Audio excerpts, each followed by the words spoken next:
Hi, minasan, konnichiwa! Bom, vocês pediram e nós atendemos fazendo mais uma parte de perguntas e respostas aqui no Nihongo.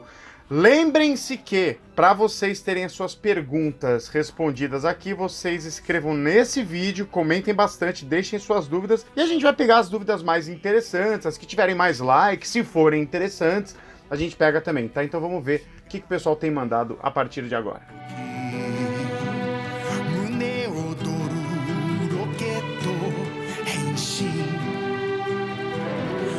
Bom, a primeira dúvida é de uma pessoa que assina com o curioso nome de Filosofácio. E ele quer saber o seguinte: Ricardo, eu tenho paralisia cerebral e por causa disso eu tenho uma dificuldade motora. Até escrever esse comentário já foi difícil. É possível aprender kanjis sem escrever? Bom, senhor Filosofácio, é sim, é muito possível e na verdade a gente ensina o aprendizado de kanjis ignorando um pouco a escrita. Como a maioria das pessoas aqui não mora no Japão, não leva uma vida, um dia a dia, que precisa escrever em japonês no trabalho, você não depende da escrita em japonês, é mais produtivo a gente aprender a reconhecer um número grande de ideogramas do que escrevê-los, tá? Lógico, eu já falei várias vezes isso aqui, se você gosta de caligrafia japonesa, se você gosta de escrever kanjis, eu gostava muito, por exemplo, quando eu morei no Japão, uma das matérias opcionais que eu fazia na escola era de caligrafia, né, era shodo, né, caligrafia, porque eu gostava disso. Mas se você gosta, faz, se você gosta, aprende a escrever e tal. Pessoas que têm dificuldades motoras como você, ou também não têm interesse na escrita dos kanjis, querem mais aprender a reconhecer os ideogramas para conseguir ler textos, para conseguir se comunicar, você não tem a necessidade de escrever. Não escrever não vai prejudicar o seu aprendizado de japonês, tá bom? Próxima pergunta é do Paulo Roberto. Eu fico muito confuso em relação à ordem das palavras, a estrutura de uma frase. Por que as palavras não ficam em ordem como no português? E como podemos elaborar uma frase qualquer que seja ela? Bom, Paulo Roberto-san, japonês é uma língua que não é o português, é uma outra língua, então ordem de palavras, ainda mais uma língua oriental, que não tem nada a ver com a lógica ocidental de linguística, é natural que a ordem das palavras não vai ser igual ao português, tá? Mas não é difícil não, o verbo no japonês ele vem no final, né? Tem gente até que teoriza falando que a paciência dos japoneses, é um povo muito paciente, né? A paciência dos japoneses deriva do idioma, né? Porque você precisa esperar o japonês chegar até o final da frase para saber o que ele está falando, né? Porque o verbo é no final. Então, por exemplo, eu com ele amanhã a casa vou construir. Então você precisa esperar no japonês, né? Sendo que o verbo está no final, chegar no construir para dar liga a tudo que eu vou falar antes. Então, aqui no português não, né? Eu vou construir a casa, o quê? Vai construir o quê? A gente já perde a paciência, porque já não espera a frase chegar até o final. Então tem essa coisa que eu acho super interessante, essa teoria, pode ser que tenha tudo a ver mesmo. Mas é isso, a ordem das palavras em japonês ela é diferente mesmo. O verbo aparece geralmente no final, e aí a gente precisa estudar um pouco da língua japonesa, estudar um pouquinho de partículas, ter uns conceitos básicos de gramática, para entender como funciona. Mas eu te garanto uma coisa, Paulo Roberto, japonês é mais fácil que o português. Tem muito poucas conjugações verbais comparadas com o português. Aqui a gente tem um monte de tempo verbal, né?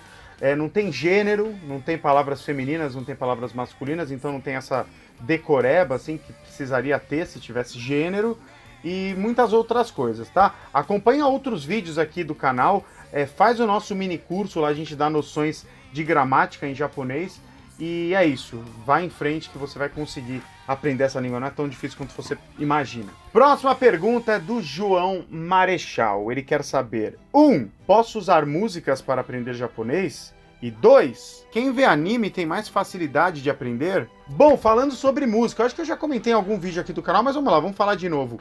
Músicas para aprender japonês é uma faca de dois gumes, porque Dependendo da música, ela pode ser muito interessante, principalmente música de animes antigos, em que a ordem das palavras é muito simples, porque os animes mais antigos eles eram mais infantis, então a linguagem era mais descomplicada, as frases eram mais simples. Então esse tipo de anime song, esse tipo de música, sim, é bom pro aprendizado. Agora, se você for pegar música de bandas de J-rock, que tem muita poesia maluca nas letras, ou músicas de bandas que estão fazendo sucesso, aí é caso a caso, na verdade, né? É um pouco perigoso. Muitas das letras de bandas de J-pop, J-rock, fazem muitas metáforas, ou criam neologismos, criam palavras, criam todo um universo próprio que pode ser contraproducente para o seu aprendizado. Se você está aprendendo formação de frases básicas, em que você precisa saber direitinho a função da partícula, a conjugação do verbo e etc., não é legal, logo de cara, você ser exposto a muitas metáforas e neologismos, não, tá? Mas, que nem eu falei no começo, músicas antigas de anime, principalmente, são muito legais, porque elas são fáceis, as frases são muito básicas e ajudam, sim, no aprendizado.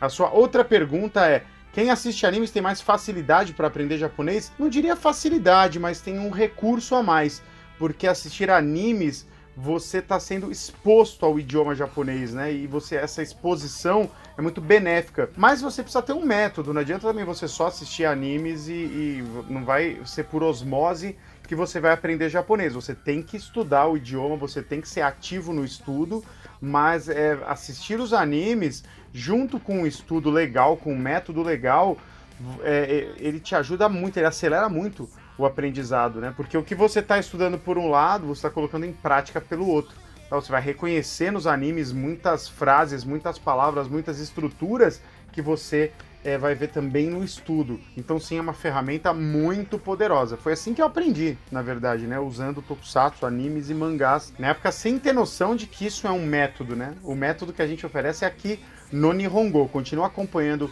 o nosso canal, que a gente vai explorar cada vez mais esse método de aprender através da cultura pop, que é o mais legal de todos. Agora uma pergunta que veio do Instagram. Você segue o Nihongo no Instagram? Então se não segue, tá na hora de seguir, @curso Nihongo lá no Instagram. A gente tem conteúdo diário, às vezes falha, mas quase diariamente tem conteúdo muito legal com cultura pop, então segue a gente lá. O Charles Gabriel perguntou, num vídeo que a gente fala sobre matérias escolares, e destaca a matéria de língua japonesa, que em japonês eles falam kokugo, com esses dois ideogramas, que seria o idioma do país, né? Não é japonês, eles não falam Nihongo, tá? Eles falam kokugo. A aula é de kokugo, que é língua do país, a língua do país, no caso o Japão. E ele pergunta se daria pra gente falar aqui em português, kokugo pro português. Sim, se eu fosse um japonês bilíngue que estuda português na escola, mas tenho amigos que só falam japonês, falaria para eles a aula de kokugo em português? Uma pergunta meio maluca, que acho que não tem muito uso no mundo real a gente se referir ao português falando kokugo. Mas na teoria, eu sei que vocês gostam muito da teoria, funciona, né? É o idioma do país, tá tudo certo. E tem uma outra maneira, aí não tem a ver com matérias escolares, mas uma outra maneira de falar língua mãe, a minha língua nativa, que é bogo. Bogo. E é muito interessante que o primeiro kanji aqui é o kanji de mãe mesmo, né? E o segundo é o go, de idioma. Então, bogo significa a língua mãe. No meu caso é o português. No caso dos japoneses, o bogo é o Nihongo. Então aprendam mais essa também. E pra gente terminar o vídeo de hoje, a gente tem uma pergunta de uma pessoa super ilustre. A própria Saori Kido, de Saint Seiya, assina essa indagação. Ela quer saber sobre tradução. No Google Tradutor, ela cita Bing Tradutor também, que eu nem conheço essa ferramenta, e ela fala que às vezes ela usa esses tradutores online para ter mais ou menos uma noção do contexto, mas percebe que tem variações, ela quer dicas para usar o tradutor. Saori-san, Atena, presta atenção. Tradutor online para japonês é muito difícil de dar certo, tá? Para palavras pode funcionar, mas é melhor você ir no dicionário. Inclusive eu sugiro o Disho.org. Só dá traduções para o inglês, mas é o melhor dicionário que tem por aí. Para palavras dá certo, mas nem sempre dá certo também, porque em japonês uma mesma palavra ela pode ter diversos usos diferentes dependendo do contexto. bota uma coisa na sua cabeça, japonês é uma língua que tudo depende muito do contexto. É diferente do português, onde todos os elementos costumam constar na frase, não tem muita dúvida, tá tudo ali muito específico. Em japonês nada é específico, em japonês você fala, às vezes a conversação de duas pessoas são informações soltas, você não sabe em relação a quem estão falando, para quem fez o que para quem, não tem isso, é contexto mesmo. Se você não sabe o contexto daquela conversa, você não tem como entender. Então você imagina jogar essa conversa num tradutor, ele não vai te dar uma resposta certa, tá? Então use o tradutor como se fosse um dicionário, mas estuda japonês, tá? Porque daí ele pode ser um parceiro para te dar uma tradução para o português, caso você não saiba inglês e não queira usar o dissho.org, a tradução do Google Tradutor, ela pelo menos te dá um resultado em português que vai te sanar aí a dúvida de uma ou outra palavra. Português e japonês são dois idiomas extremamente diferentes, então tem toda aquela questão do contexto que eu acabei de falar, portanto não confie nas traduções do Google Tradutor. E não tem muito o que fazer, não tem dica que ele vai começar a traduzir certo, não.